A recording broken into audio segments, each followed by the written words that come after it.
Greetings, PlatformCon 2023. I'm Skylar Bishop.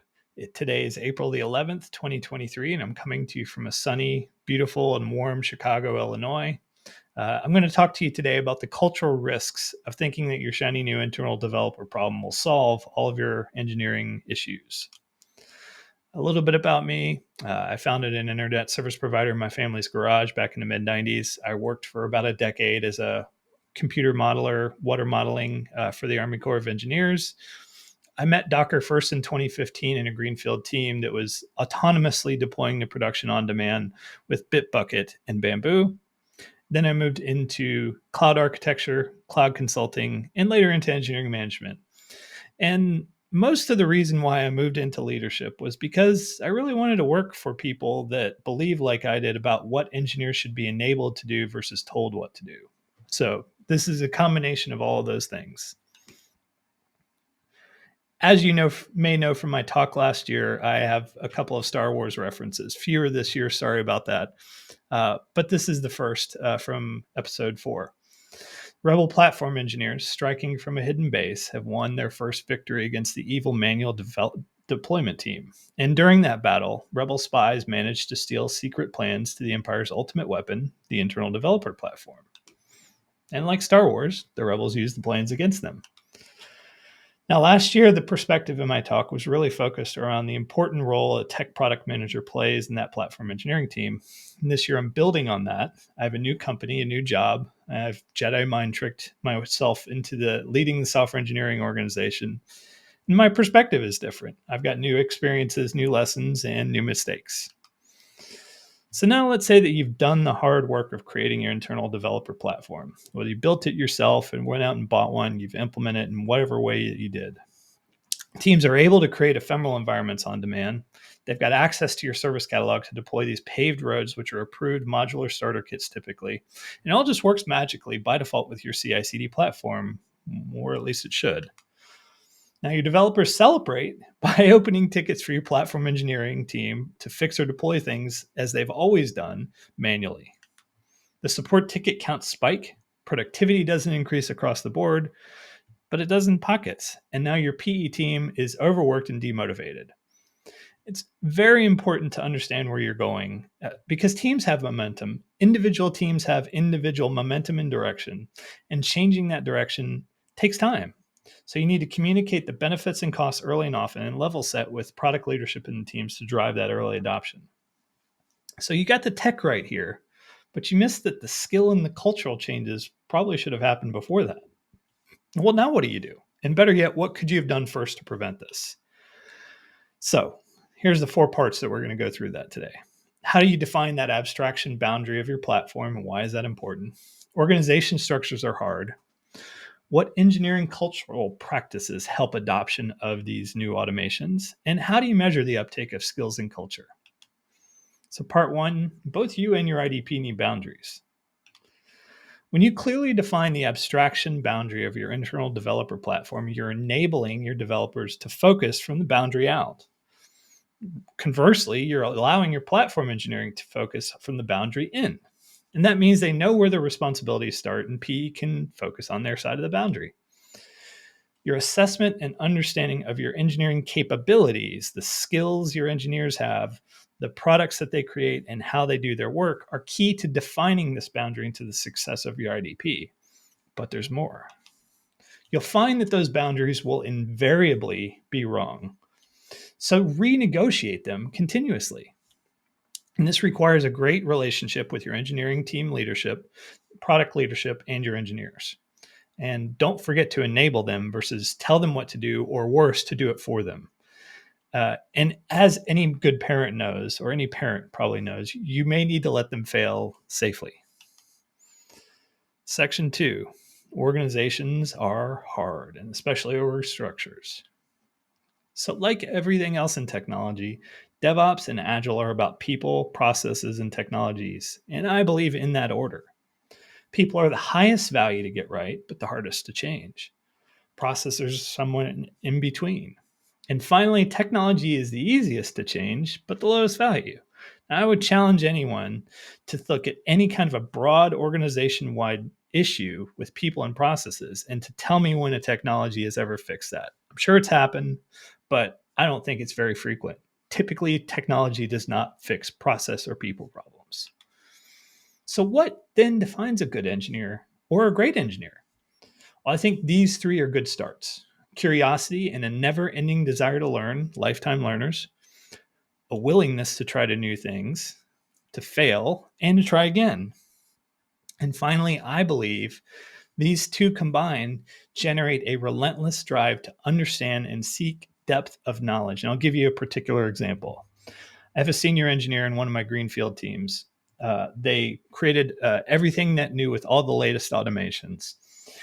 They wanted to do one seemingly simple thing. They wanted to put templates on their pull requests. They like their templates. Don't ask me about the reason why, but this is a sticking point for them. They wanted their PR templates. And so he did a deep dive into the automations to understand how they worked, to create that repo and to enforce some of the naming standards and things like that on the repos. And so he went through all the automation, all the documentation the PE team put together, and he determined how these repos were getting created through the automation. And because we also strongly believe in democratizing access to everything, he was able to go into things like Terraform Cloud, GitHub, and see the actual code that was generating these automation flows. And like a good open source programmer, he submitted a pull request to the PE team to fix the problem that he wanted, which were these PR templates.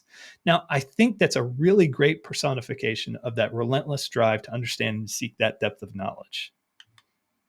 So, what didn't I mention when I mentioned those three before? Well, I didn't talk about technical skills. And hopefully that's the obvious one. Now, they're the base requirements but I don't think there's a strong correlation between pure technical skills and great engineers. I've worked with hundreds of software engineers, and the best that I've worked with were not the deepest technically, nor were they the most experienced. They were typically the engineers that built clean, tested code and had killer instincts about what good enough meant. Great engineers also need great engineering managers and evolving flexible org structures. If you don't have engineering managers and leaders, hopefully you have a really small organization, or else you won't have the scale to drive that change and the ability to drive that change broadly. Now, I'm a big fan of not reinventing the wheel where it makes sense. And I think Will Larson's book, An Elegant Puzzle: Systems of Engineering Management, gives a lot of great learned lessons that Will had along his journey of engineering management. Now, I'm also a huge fan of Charity Major's blog. She's speaking in this conference. Go check her talk out if you haven't already. And her blog is charity.wtf. But both of them do much more justice to this than I ever could. Just realize that this is a solved problem and don't try to reinvent it. Take on the concepts and actions that these other people have gone through, they put their blood, sweat, and tears into, and build those up into your own. Piece them together in a way that makes the most sense for you, your organization, your company. Just be super careful not to hire too many too quickly, where your onboarding doesn't really get the attention it needs to. Don't overhire and don't underhire. Now, if that sounds complicated, well, it is. It's complicated. So just be careful. So part 3 is, what cultural practices help the uptake of your internal developer platform? The answer here is, well, like any good former consultant, it depends. And it depends on what your outcomes need to be. Is your employer a startup? Are they a 100-year-old enterprise? Are they a manufacturer? Are you a lemur? These are obviously very important questions to ask yourself. And what does it need to be for your company and for your situation? And I'll tell you some of the outcomes that I drive towards. I want to see anti-fragile code bases that have deep investments in testing, automation, and instrumentation are clean. I want to see services that are fully owned by the software engineering team with little to no external dependencies and interdependencies. And I want to see services that have service level objectives defined, refined, and aligned. To get these outcomes, here are some common practices. You want to have a deep partnership and interdependence with your product management organization. Your engineering tech leads should probably be in vertically aligned product teams that drive the culture and adoption for that particular product. But finally, realize that every team is unique. I've said that a few times. Don't be lulled into a belief that one size fits all. So tailor your response to your teams. Part 4, final. How do you measure the value and success of your engineering culture? I think these key metrics should be carefully and broadly versus specifically used and can give you an organization level view of your engineering performance.